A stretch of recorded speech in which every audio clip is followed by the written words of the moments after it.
Thank you very much, everybody. So this is a big, big day, a beautiful day, potentially one of the great days ever in civilization. Things that have been going on for hundreds of years and thousands of years. We're going to, at least we're at a minimum, with many other countries, which is this whole solved. I'm not just talking about Gaza. Gaza is one thing, but we're talking about much beyond Gaza. The whole deal, everything getting solved. It's called peace in the Middle East. Today is a history for peace, and Prime Minister and I have had an important meeting on ministers, including Iran, trade, the expansion of the Abraham Accords, and most importantly, we discussed how to end the war in Gaza, but it's just a part of the bigger picture, which is peace in the Middle East, and let's call it eternal peace in the Middle East.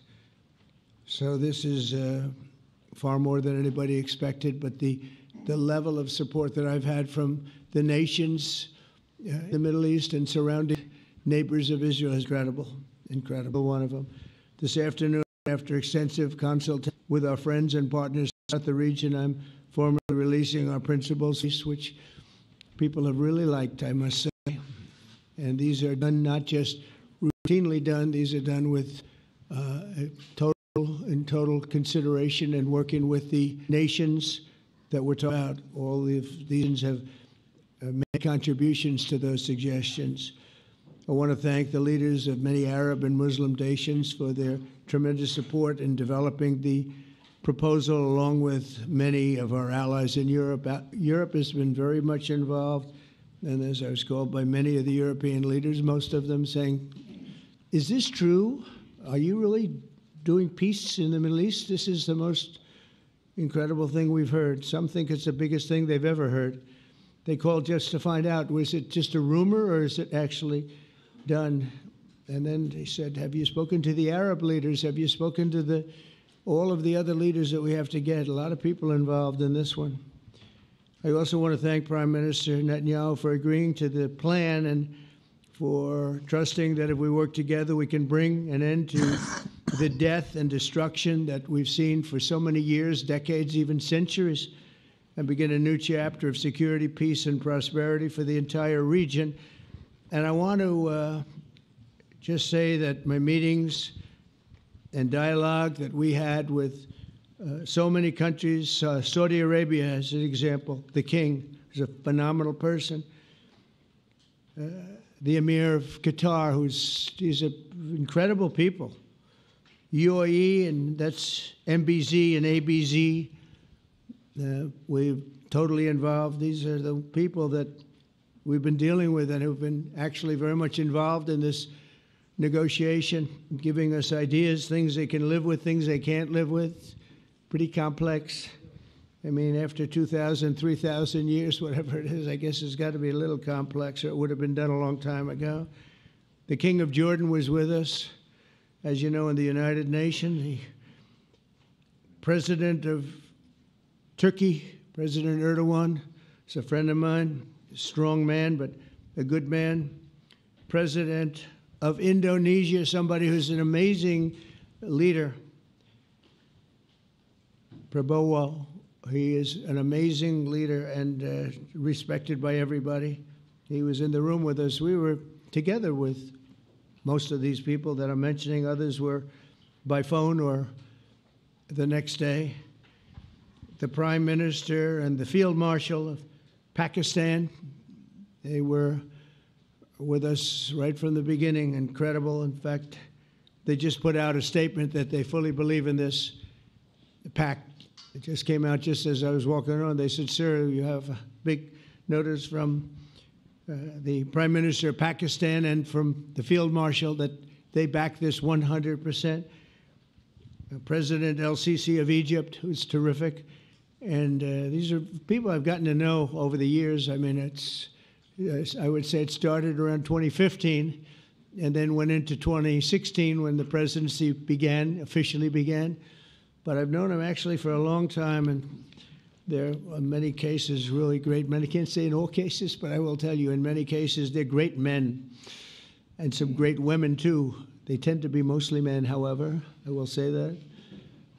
But if accepted by Hamas, this proposal calls for the release of all remaining hostages immediately, but in no case more than 72 hours. So the hostages are coming back, and I hate even saying this from the standpoint, doesn't sound right, but it is so important to the parents. The bodies of the young men, I believe in almost all cases, the young men are coming back immediately. I met with parents. The parents felt as strongly about getting the body of their dead boy back as they did as though the boy were alive and well. It's so important to them. And it means the immediate end to the war itself, not just Gaza. It's the war itself.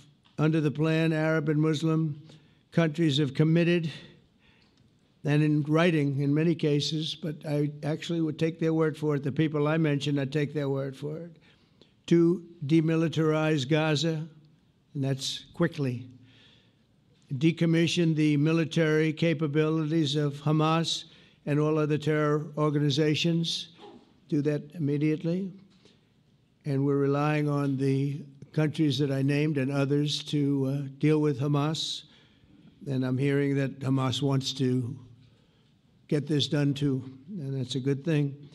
And destroy all terror infrastructure, including the tunnels, weapons of production facilities. They have a lot of production facilities that we're destroying. They'll also help train local police forces in the areas that we're discussing right now, in particular in and around Gaza, working with the new transitional authority in Gaza. All parties will agree on a timeline for Israeli forces to withdraw in phases. They'll be withdrawing in phases. No more shooting, hopefully.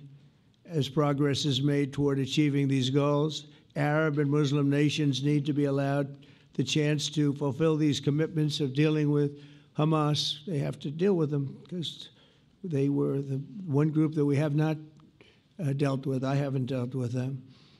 But the Arab countries are going to, and Muslim countries are going to be dealing with Hamas, and I believe they've already been there. I think they probably have an understanding, and they haven't maybe mentioned that, but I would imagine they do. Otherwise, they wouldn't have gone as far as they've gone. If they're unable to do so, then Israel would have the absolute right and actually our full backing, the U.S. full backing. Marco's here, and a lot of our leaders are here, our great Vice President, Susie Wiles, Steve Witkoff, Jared Kushner.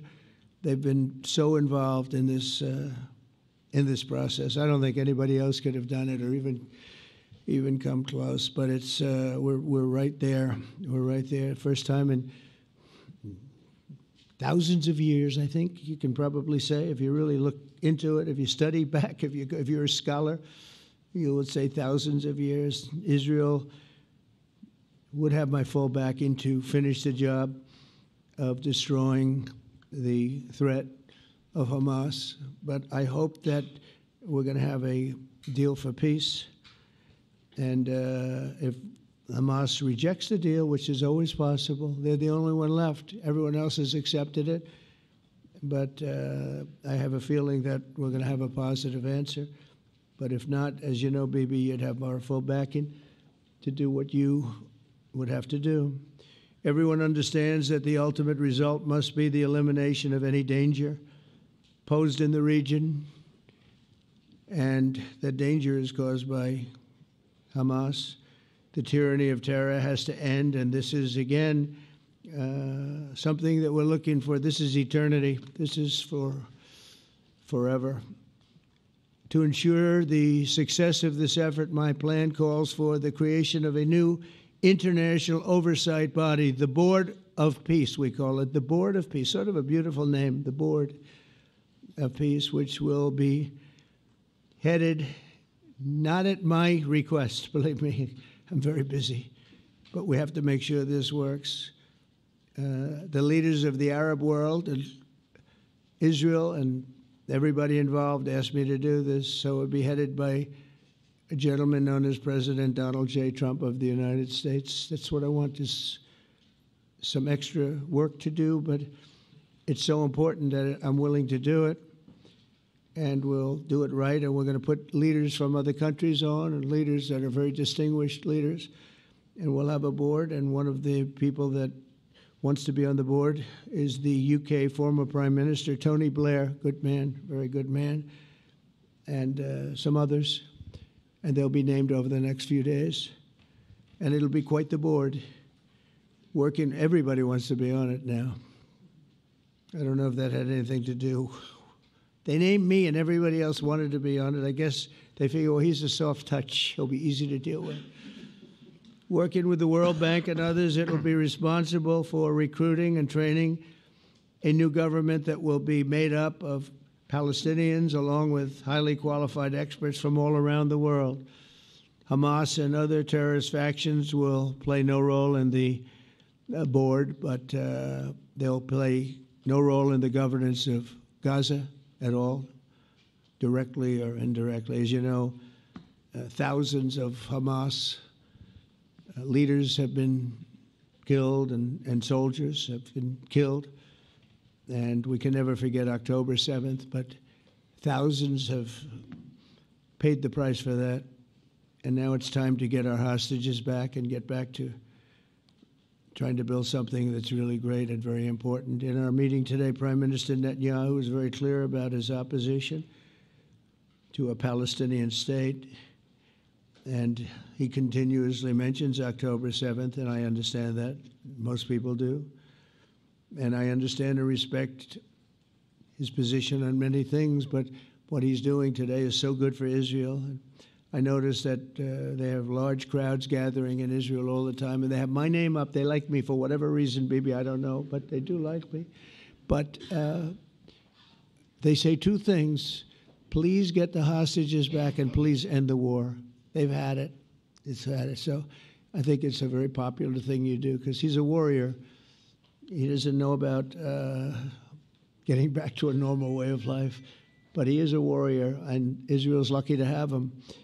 But now the people want to get back to peace. They want to get back to normalization in a true sense. Several countries have foolishly recognized the Palestinian state. As you know, some of our European friends, allies, good people, but they're really, I think, doing that because they're very tired of what's going on for so many decades. They've been presidents and prime ministers for years, and during this time, having to do with the Middle East, all they're doing is talking about the same thing over and over. They want to see it get back. And nobody wants that more than me, or I believe Bibi too. But the people of Israel want it. They really want it. They want the hostages back. That includes the probably 32 bodies that we're talking about, 20 people that are living, 32 or so people that are dead, and they want to have peace. So let us not forget how we got here. Hamas was elected by the Palestinian people. Israel withdrew from Gaza thinking they would live in peace. Remember that a long time ago? They withdrew. They said, you take it. This is our contribution to peace. But that didn't work out.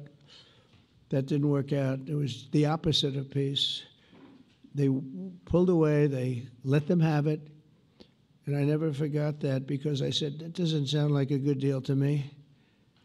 As a real estate person, I mean, they gave up the ocean, right? Ron, they gave up the ocean. They said, who would do this deal?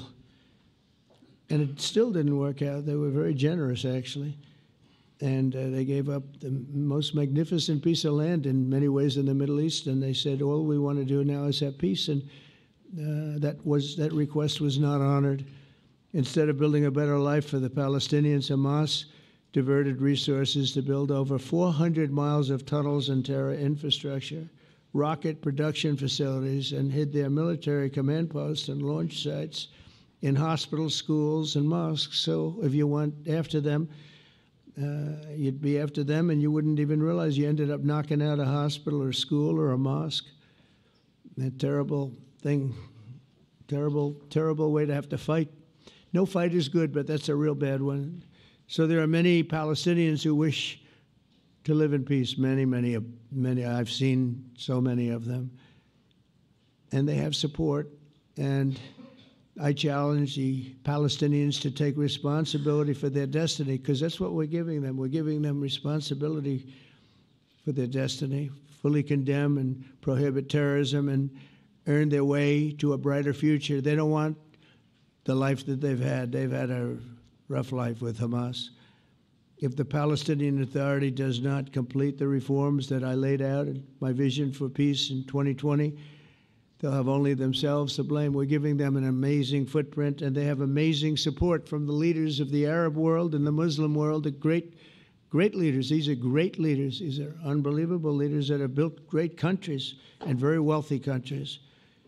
What the future holds for the Palestinians, no one really knows, but the plan that we put forward today is focused on ending the war immediately, getting all of our hostages back, getting everything back. Hard to believe when you even say it, and creating conditions for durable Israeli security and Palestinian success. Israeli security is going to be involved. We're going to help you. We'll be there with you in terms of helping with security. We want to make sure it works. We just want to make sure it works. There shouldn't be a shot fired. Now, there will be, I guess, because that's the way it seems to be, but there shouldn't have to be within a few days. There shouldn't have to be a shot fired. Maybe for eternity. Wouldn't that be nice? I hope it's true. I can tell you the leadership of that region feels that there's a good chance of it being true. So this will lead to this agreement that we're talking about will lead to a sustainable long-term peace. No president in history has been a greater friend of the state of Israel than I have, in addition to negotiating the Abraham Accords. I like to say it that way because the real people, that's what they call Abraham. I would say Abraham, but it's so much nicer when you say Abraham. So much more elegant. But the Abraham Accords, they're amazing. Jared, you did that along with your group of geniuses, and nobody thought that could be done. We have 4 countries, and Sleepy Joe Biden didn't do a thing. He didn't even know what the hell they were. He should have had them fold up. But I think this will also lead to packing them. And who knows, maybe even Iran can get in there. I hope, we hope we're going to be able to get along with Iran. I think they're going to be open to it. I really believe that.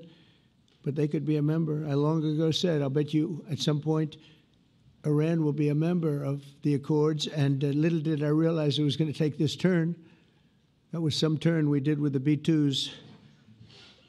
But I think they might very well be there because it's a great thing for them economically. I recognize the eternal capital of Israel.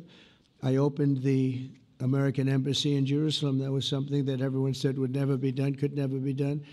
Virtually every president for many, many years, for decades, would campaign on making Jerusalem the capital of Israel. They campaigned on it over and over. Is that right, Steve? Is that right?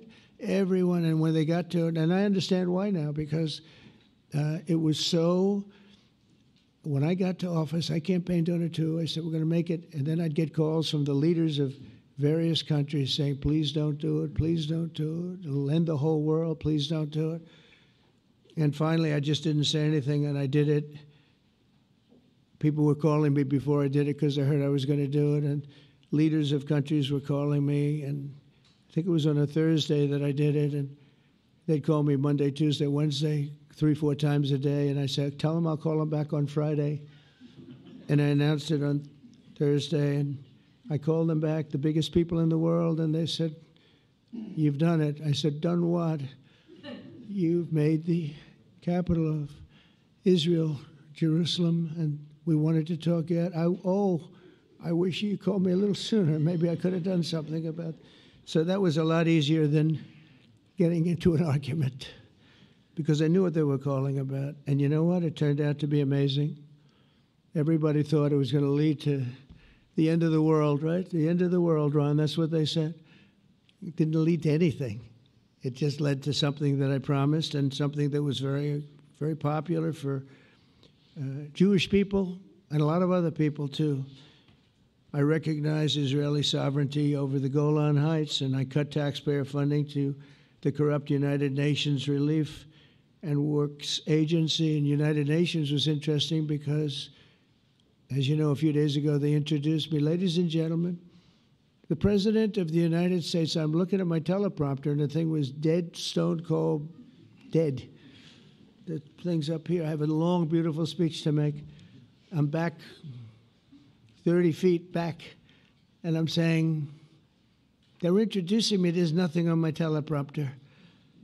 So, but I made a speech. I actually got good marks. You think Biden could have done that? I don't think so. I don't think he could have done that. I don't think too many people could have done it. But actually, it was actually more of a speech from my heart, if you want to know the truth. I think it was maybe better in certain ways because it was from the heart. It has to be from the heart. Otherwise, you're in big trouble. But I cut taxpayer funding for that very corrupt United Nations Relief and Works Agency, and nobody thought that would be done, and withdrew from the horrible Iran nuclear deal that was imposed upon Israel by Barack Hussein Obama and Biden. And I don't think Biden knew anything about it, though. I don't think he knows anything about it now, actually, if you ask him. He'd say, what is that? And we obliterated Iran's nuclear enrichment capacity, making it impossible for them to have a nuclear weapon, which they would have had probably in about 2 months from that. But I've never asked Israel to compromise its security, but we had big, strong talk. Nobody's been better to Israel. No president's been better to Israel than Donald Trump.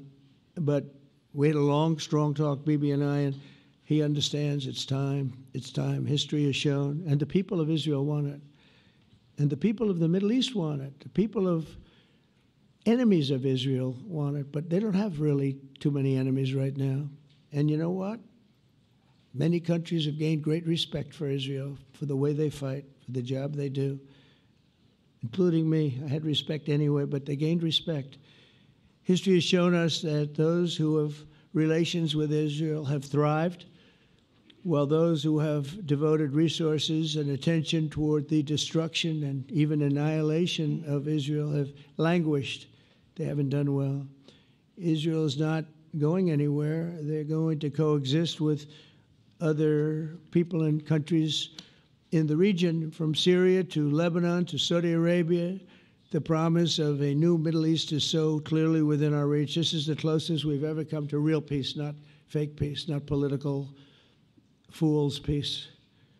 If we can get this difficult problem solved, the opportunities for all within that vast region of this world, it's a vast region, it's unlimited. The Abraham Accords show that all countries are better off when they communicate and work together and embrace new opportunities. I hope Jared and Steve and Susie and Marco and JD, we have great people. I hope you guys are going to work very hard to get these other countries in, because now they have no excuse. There's no longer an excuse. They were somewhere hesitant. And I tell you, the 4 countries that went in, I give them tremendous credit, and it's worked out incredibly well for them. In the same spirit, I'm pleased to report that earlier today we took another important step toward greater understanding in the region. A short time ago, we had a historic phone call in the Oval Office with Prime Minister Tani, who's really a great person. So we had a great talk, and I was on the phone, and Bibi was talking. Prime Minister Al-Thani was of Qatar. They really had a heart-to-heart conversation. It was a great conversation, I thought. It was productive. It was everything that you need to have something turn out to be successful. And I want to thank Bibi, and I want to thank the Prime Minister. It was fantastic. We agreed to launch a formal trilateral mechanism between Israel, Qatar, and the United States to begin a dialogue to enhance mutual security, correct misperceptions, and avoid future misgivings. And I want to thank Qatar, its leadership, and the Emir. He's a fantastic person. I think, I'm going to be his public relations man because I know him differently than a lot of people know him. but he wants peace. He wants to see peace. And its people, and they really acknowledge the critical role that they've played as mediator. And again, we're not quite finished. We have to get Hamas, but I think they're going to be able to do that. So now it's time for Hamas to accept the terms of the plan that we've put forward today. And again, this is a different Hamas than we were dealing with, because I guess over 20,000 have been killed. Their leadership has been killed 3 times over. So you're really dealing with different people than we've been dealing with over the last 4 years, 5 years. Everyone has done their part and come to the table in good faith. Our Arab and Muslim partners are fully prepared to step up and fulfill their commitments for the benefit of the people of Gaza and the entire region. They're willing to step up and do a lot. They really are. There are a lot of good people involved. Everyone who wants to see, everybody who wants to see an end to the violence and destruction should be united in calling for Hamas to accept the extremely fair proposal so that we can end the war and get us back our hostages right now and have everlasting peace. And I look forward to having relationships with everyone. As the chairman of the board, I'll be involved, and we'll have meetings with some very smart people that'll be working over there to make sure that we haven't just been wasting time with an agreement that doesn't get done. The task of building peace will not be easy. There are some of the hardest problems in the world to solve, and that's why it's been going on for so many centuries. But too many lives are at stake not to try, and this was more than a try. I mean, I think this is something that gets done when you have virtually every country, and these are powerful, powerful countries that have a lot of money, and the money can make things happen. A lot of countries try, and they don't have any money. These are very rich countries that can make things happen. So together we'll forge a much safer and more hopeful future for everybody, including Israel.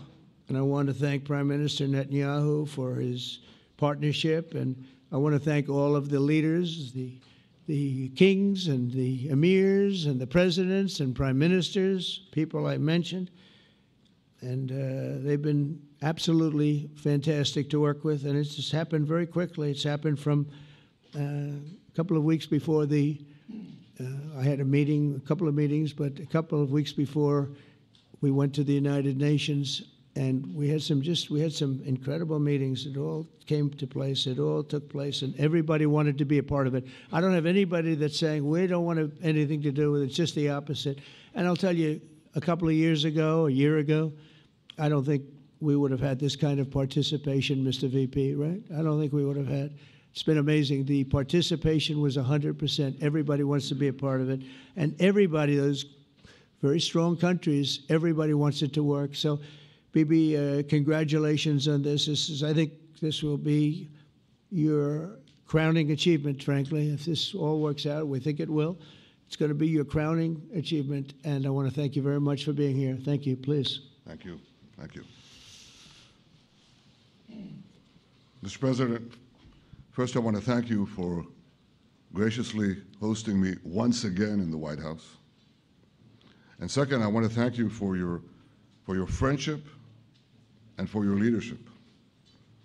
From Jerusalem to Tehran, from the Golan Heights to Gaza, you've proven time and again what I've said many times.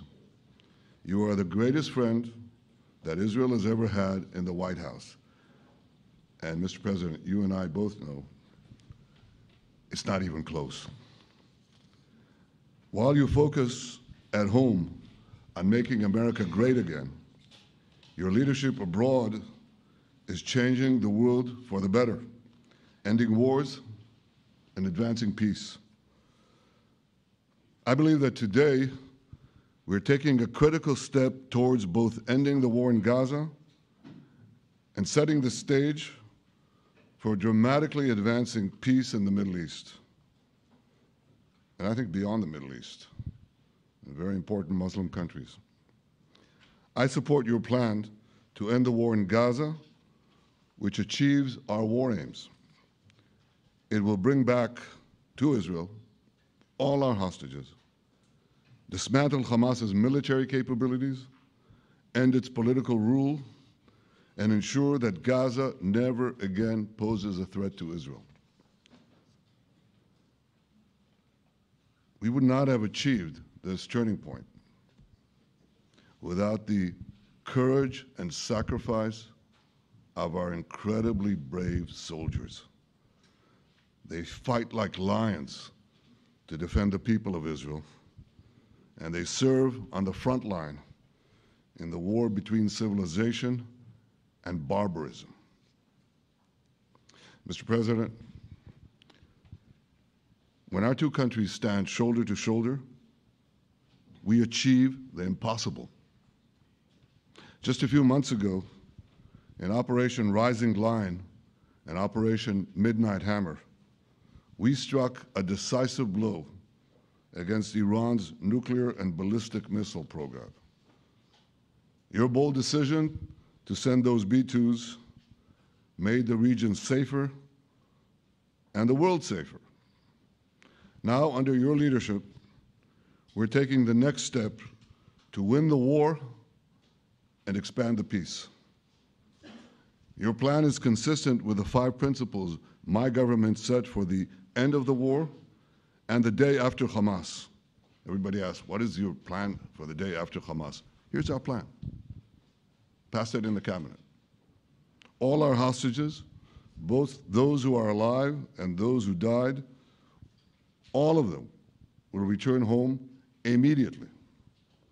Hamas will be disarmed. Gaza will be demilitarized. Israel will retain security responsibility, including a security perimeter for the foreseeable future. And lastly, Gaza will have a peaceful civilian administration that is run neither by Hamas nor by the Palestinian Authority. If Hamas agrees to your plan, Mr. President, the first step will be a modest withdrawal, followed by the release of all our hostages within 72 hours. The next step will be the establishment of an international body charged with fully disarming Hamas and demilitarizing Gaza. I appreciate your willingness to lead the body, Mr. President. I really appreciate it because you have a lot of things to do, and this is important. And it reflects the confidence that this will give everyone, that things will be followed up on all the commitments made. The fact that you're taking this on, I think, helps a lot to make sure that everything flows in the direction that we want. Now, if this international body succeeds, we will have permanently ended the war.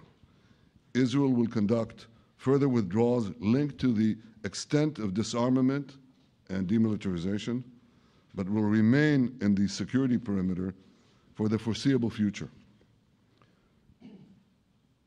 I think we should understand that we're giving everybody a chance to have this done peacefully, something that will achieve all our war objectives without any further bloodshed. But if Hamas rejects your plan, Mr. President, or if they supposedly accept it and then basically do everything to counter it, then Israel will finish the job by itself. This can be done the easy way, or it can be done the hard way, but it will be done. We prefer the easy way, but it has to be done. All these goals must be achieved because we didn't fight this horrible fight, sacrifice the finest of our young men to have Hamas stay in Gaza and threaten us again and again and again with these horrific massacres. Mr. President, I was encouraged by your clear statement at the UN against the recognition of a Palestinian state. That would be an outcome that, after October 7th, would reward terrorism, undermine security, and endanger Israel's very existence. As for the Palestinian Authority, I appreciate your firm position that the PA could have no role whatsoever in Gaza without undergoing a radical and genuine transformation.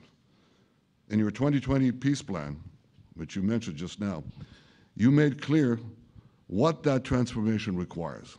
It's not lip service. It's not checking a box. It's a fundamental, genuine, and enduring transformation.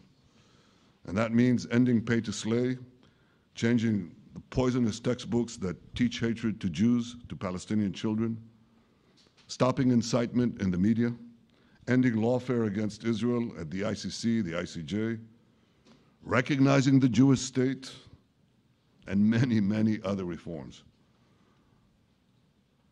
It won't come as a surprise to you that the vast majority of Israelis have no faith that the PA Leopard will change its spots.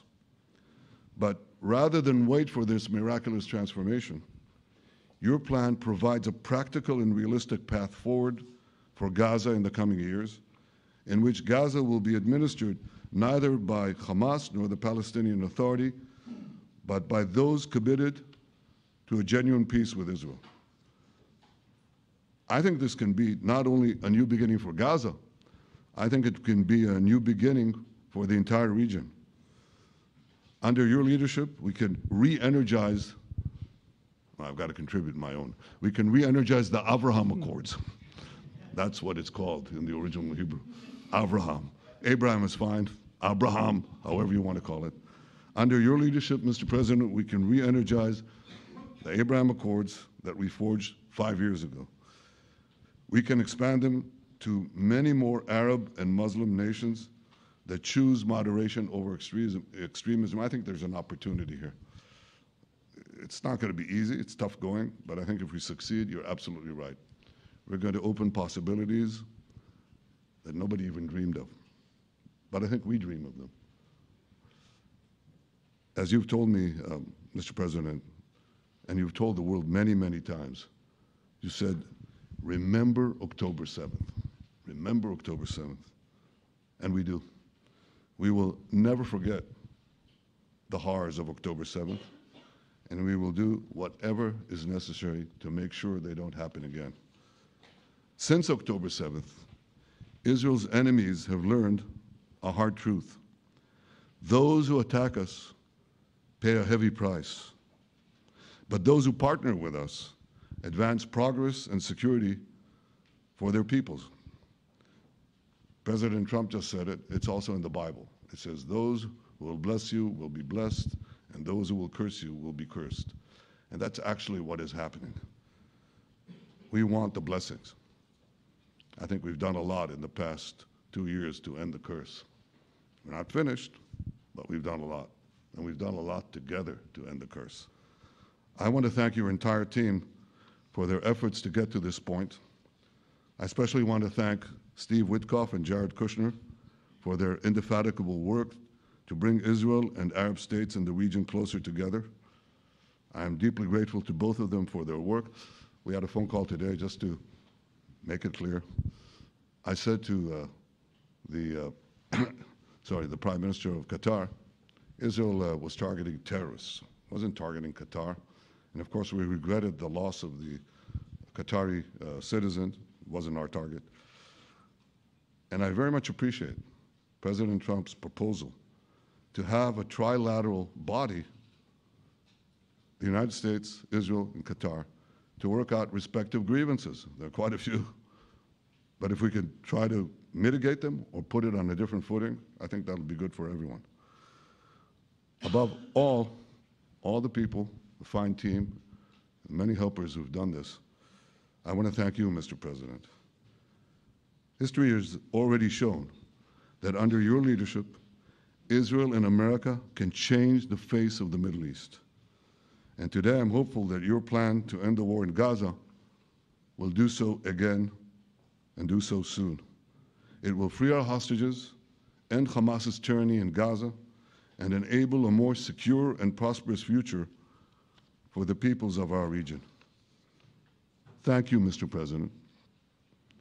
May God bless America. May God bless Israel.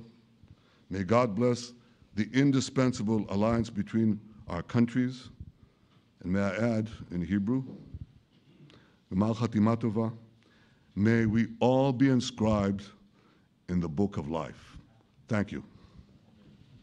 Thank you very much, Bibi. So I think while we wait for these documents to be signed and get everybody in line, I think it maybe is not really appropriate to take questions. I'm meeting with, as you know, couple of Democrats in a little while about the country, about keeping our country open. They're going to have to do some things because their ideas are not very good ones. They're very bad for our country. So we'll see how that works out. But this is something that was really historic today. This was something that was amazing. I think, Bibi, I mean, depending on you, I think while we're waiting for signatures and waiting for approvals from a lot of different countries that are involved in this, we probably shouldn't take questions? Or would you like to take a question or two from perhaps a friendly Israeli reporter, if there's such a thing? That's a very, very tough proposition.